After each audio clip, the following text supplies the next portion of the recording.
यार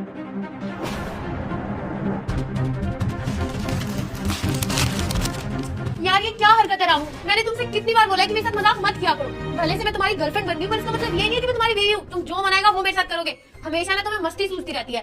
तुमने ना मेरा पूरा मूड खराब करके रख दिया। तुम्हें पता है ना कि अभी मुझे बाहर जाना था। मेरे तुमने बाल खराब करके रख दिए होंगे सारे।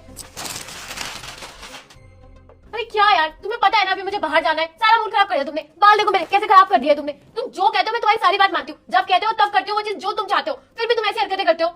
अरे अब क्या इशारे करे जा रहे हो? चुप करो, साफ पता चल जाएगा। अरे क्या पति पति पति को कहाँ से पता लगेगा? एक बात बताओ, तुम तो पति को मेरे कुछ बता देने वाले हो और मैं भी कुछ नहीं बताने वाली हूँ। और क्या करना पति से? पति को तो मैं छोड़ ही दूंगी। तुम्हारे साथ रह तो रही हूँ, क्या चाहिए तुम्हें? चलो ठीक है, चलो रूम में चलो चलो। अरे वाह शिवानी, बड़ी जल्दी यार तुम्हारे को इस रामू को रूम में ले जाने की। हाँ क्या चल रहा है ये सब? दोस्तों, वीडियो देखने से पहले आप इस माता रानी के भक्त हो तो इस वीडियो को लाइक और चैनल को सब्सक्राइब करना मत भूलना। अगर नहीं किया तो मैं समझ जाऊंगा कि आप माता रानी के भक्त नहीं हो। मुझे ये बताओ, इस रामू को तुम रूम में लेके क्यों जा रही हो? बताओ जरा मुझे। मुझे ना सारी चीजें पता लग रही है और समझ में आ रही है तुम क्या बोलना चाहती हो और क्या नहीं। तुम दोनों का ना चक्कर चल रहा है, मुझे तो ऐसा लग रहा है। बताना जरा कब से चल रहा है ये सब? बताओ, चुप क्यों बताओगी? नहीं राजा, जैसा तुम सोच रहे हो वैसा कुछ भी नहीं है। क्या बकवास कर रहे हो? चक्कर? वो भी इसके साथ? अरे तुम पागल हो गए हो क्या? रूम में इसलिए इसको लेके जाती क्योंकि रूम की सफाई करानी थी। मुझे तो पता था तुम एक दो दिन बाद आने वाले हो, पर तुम एक दो दिन पहले ही आ गए। तो इसमें मेरी क्या गलती है? और आते देखो कैसी घटिया बातें कर रहे हो। तुम ऐसा सोच भी कैसे सकते हो कि मैं और रामू? छी, कैसी सोच है तुम्हारी? छी, वाह शिवानी वाह, छी बोल रही हो तुम।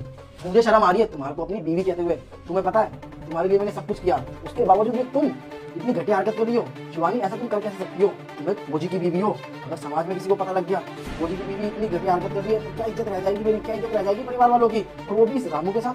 तुम्हें पता है शिवानी, जब मैं घर पे आया ना कोई और नहीं, मैंने डाला था तुम्हारे ऊपर पन्नी और तुम्हारे को ये लगा कि इस रामू ने डाला है। तुमने सारी बातें अपने मुंह से कबूल कर ली। रामू और तुम्हारा चक्कर चल रहा है तो तुम मुझे अपना बॉयफ्रेंड बता रही हो। मेरे जाने के बाद बाहर बहुत मस्ती करती हूँ। क्या कभी छोड़ा था मैं तुम्हारे लिए? बताओ, तुम जो बोलती थी वो करता था मैं, उसके बावजूद भी तुम मेरे साथ इतना घिनौना हरकत कर रही हो, मुझे धोखा दे रही हो। क्या मिला तुम्हारे को ये सब करने के बाद? ये बताओ मुझे। मौज मस्ती बस। शिवानी तुम ये बताओ मुझे, तुमने मुझे धोखा दिया तो दिया क्यों? तुम्हारे लिए कपड़े एक से एक, जितने महंगे से हो सके महंगे वो कपड़े दिलवाए मैंने। तुम्हारे लिए जो भी चीज था वो चीज दिलवाया मैंने। तुम्हारे लिए यहाँ तक कि मैंने ये फ्लैट भी तुम्हारे नाम पे लिया, मैंने अपने माँ के नाम पे नहीं लिया ताकि तुम खुश रह सको। और उसके बाद भी तुम इस नौकर से चक्कर चला रही हो। और तुम मुझे ये बताओ शिवानी, अब मैं तुम्हारे साथ करूँ तो करूँ क्या? और तुम्हारा इस रामू के साथ कब से चक्कर चल रहा है? बताओ मुझे। नहीं राजा, ऐसा कुछ भी नहीं चल रहा है। तुमने पता नहीं अपने मन में क्या क्या बातें बना ली है। ऐसा तो कुछ भी नहीं है। और जो भी तुम बोल रहे हो सच में ऐसा कुछ भी नहीं है। और हाँ, तुमने जो मेरे मुंह पे पन्नी डाली ना, मुझे पता था कि तुम आ गए हो, इसलिए मैं झूठ झूठ ड्रामे करी थी। मैंने सच बोल रही हूँ, तुम प्लीज मेरी बातों का विश्वास करो। ऐसा कुछ भी नहीं है। मुझे गलत फहमी हुई है। ये बताओ, जो मैं अपने आंखों से देख रहा हूँ, कानों से सुन रहा हूँ, तो तुम रूम में जा रही हो? शर्म आ रही है तुम्हारे को अपनी बीवी कहते हुए? चुपचाप से ना तुम मेरे घर से बाहर निकलो। आइंदा से तुम मेरी नजरों के सामने कभी आ मत जाना, समझ गई? चुपचाप से ना तुम मेरे घर से बाहर निकल जाओ, निकलो। और तू निकल, तू भी निकल।